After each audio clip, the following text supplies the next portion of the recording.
видел, что я люблю, а что я не люблю. Поехали! Я люблю рисовать. Но танцевать не люблю, не умею. Я люблю рисовать фломастерами. А, нет, подождите, это маркер.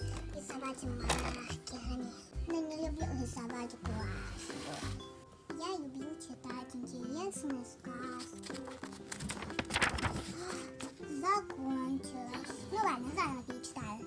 Но не люблю читать энциклопедии. Даже о машинках.